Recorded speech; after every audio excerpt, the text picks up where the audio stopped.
कि Justin Trudeau साहब ने अब क्या कहा है। उन्होंने ये कहा है कि हम ये जो कह रहे हैं तो इसलिए नहीं कह रहे कि हम इंडिया को प्रोवोक करें, हम उनको वो नहीं कर रहे, ऐसा कुछ नहीं है। अब अगर हम इस मुद्दे पर इस तरीके से बात करें कि इसमें कौन विन कर रहा है, किसका पलड़ा भारी है, तो इसमें आपको मैं ये बताना चाहती हूँ कि दुनिया में जो कंट्रीज जिनके पास ताकत है, जिनके पास पैसा है, जिनके पास इंटेलिजेंस है, जिनके पास अकल है, जिनके पास तालीम है, जिनके पास जो है सोर्सेज हैं, रिसोर्सेज हैं, और जो बड़े तरीके से उसको इस्तेमाल करना जानते हैं, और पूरी दुनिया जो उनकी पॉलिसीज के साथ चल रही है। अभी G20 में क्या हुआ है, G20 में ये हुआ है कि ये कहा गया है कि इंडिया जो है वो पूरी दुनिया की जो शेपिंग ग्लोबल पॉलिसीज की बात की गई है। अब कनाडा को भी वो नहीं छोड़ सकते, और वो कहते हैं ना, एक तरफ आग और एक तरफ पानी है।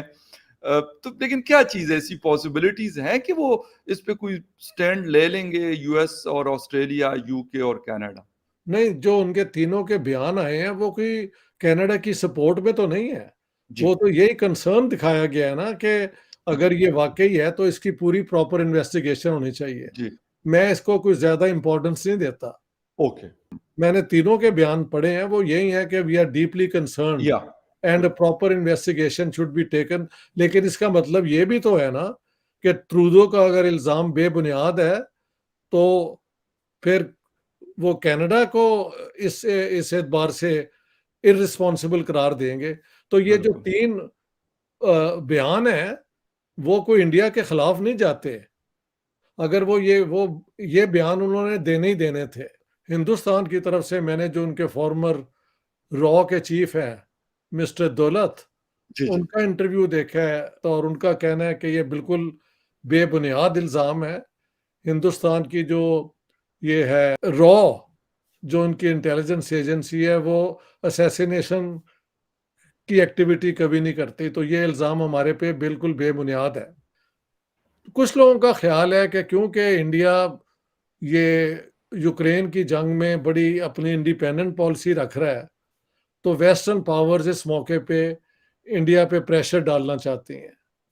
ट्रूडो ने ये इसलिए खास तौर पे किया है, मुझे लगता है कि ये G20 की मीटिंग में he was not given much importance, और उसकी वजह ये है कि Trudeau is considered being very soft on Khalistan के डिमांड, और ये राइट ऑफ सेल्फ डिटर्मिनेशन, इस किस्म के बयान हर वक्त वहाँ पे आते रहते हैं। और खालिस्तानी मूवमेंट के बहुत वहाँ पे एक्टिविस्ट हैं, कितनी उनकी सपोर्ट है सिखों में I would not be able to say, लेकिन मैं अभी अभी वहाँ से होके आया हूँ। जी बिल्कुल। तो जो मुझे सिख पढ़े लिखे मिले तो वो तो कहते हैं कि ये बेकार, बिल्कुल it's a waste of time, ये खालिस्तान इशू जो है it doesn't serve the cause of Sikhism at all.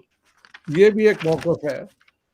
कुछ वहाँ पे लोग कहते हैं कि हिंदू राइट विंग तंजीमें जो हैं वो नॉर्थ अमेरिका में और कनाडा में और यूके में बड़ी एक्टिव हैं। उसमें एक नई खबर ये आई है कि एक तो इंडिया की तरफ से एक बहुत इंटेलिजेंट मूव सामने आया है, और वो ये हुआ है कि इंडिया के प्राइम मिनिस्टर नरेंद्र मोदी की तरफ से जो प्रेसिडेंट जो बाइडन है अमेरिका के, उनको इनवाइट किया गया है as a chief guest for republic day पर, यानी उनको बुलाया गया है कि वो तशरीफ लेकर जाएं और चीफ गेस्ट के तौर पर जो है उनमें शामिल हों इंडिया में। लेकिन अब जो USNY है उनकी तरफ से ये बताया गया है कि जी जनाब ये इस तरीके से इनविटेशन आया। तो इस वक्त ये बहुत अहम है, क्योंकि इस टाइमिंग ही सब कुछ होती है। वो कहते हैं ना कि टाइम और स्पेस आपके पास होना चाहिए, यानी ये कि अगर अच्छा टाइम है तो आप उसको कैच कर लें या कैश कर लें। अब एक ऐसे उस पे कि जब इंडिया और कनाडा के बीच बहुत ही सख्त किस्म का, यानी कई दिन से ही मामला चल रहा है, जो खालिस्तानी मूवमेंट हवाले से कैनेडियन जो प्राइम मिनिस्टर हैं मिस्टर ट्रूडो की तरफ से जो कुछ कहा गया है अब तक, उसके जवाब में यानी ये कि कनाडा अगर ट्रैवल एडवाइजरी जारी करता है तो इंडिया की तरफ से भी ट्रैवल एडवाइजरी जारी की जाती है कनाडा के लिए। अगर कनाडा की तरफ से डिप्लोमेट्स जो हैं उनको फारिग किया गया तो दूसरी तरफ से इंडिया की तरफ से भी जो डिप्लोमेट्स हैं कनाडा के उनको वापस भेजा गया। तो ये टिट फॉर टैट वाला मामला चल रहा है। लेकिन इस वक्त में प्रेसिडेंट जो बाइडेन को इनवाइट करना रिपब्लिक डे पर बड़ा ही अहम है। देखिए, इसकी वजह यह है कि जो अमेरिका और कनाडा हैं वो बड़े स्ट्रॉन्ग अलाय हैं, लेकिन मैं देख रही थी कि जो वेस्ट का यहाँ का मीडिया है, वॉशिंगटन पोस्ट से लेकर जितने भी यहाँ पर, उसमें कुछ ये पब्लिश हो रहा है कि ये जो बैलेंस कायम रखना जो है वो मुश्किल हो रहा है। इसकी वजह क्या है? इसकी वजह यह है कि जो इंडिया है वो इस वक्त अमेरिका के लिए बड़ा इंपॉर्टेंट है, बहुत अहम है। देखिए, आप जानते हैं कि अभी कुछ अर्सा पहले जो एक जहाज़ों की डील हुई है उसमें इंडिया की तरफ से जो है वो तो 2 मिलियन जॉब्स यहाँ पे क्रिएट हो गई हैं। एक मास्टर स्ट्रोक है, खेला गया है कि अच्छा ठीक है ऐसा है तो चले एक जो है हम भी, हमारे पास भी फिर इस तरह के हैं ट्रिक्स, हम ये कर सकते हैं, हमारे पास भी बहुत कुछ है खेलने के लिए।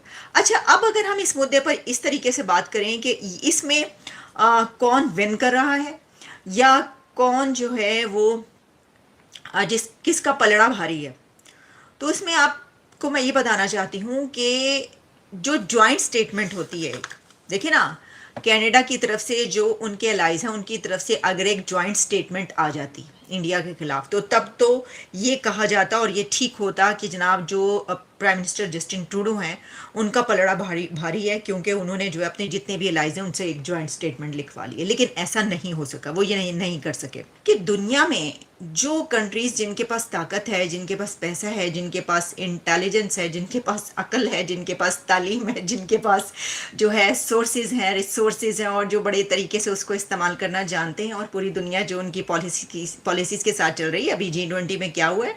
G20 में ये हुआ है कि ये कहा गया है कि इंडिया जो है वो पूरी दुनिया की जो शेपिंग ग्लोबल पॉलिसीज़ की बात की गई है।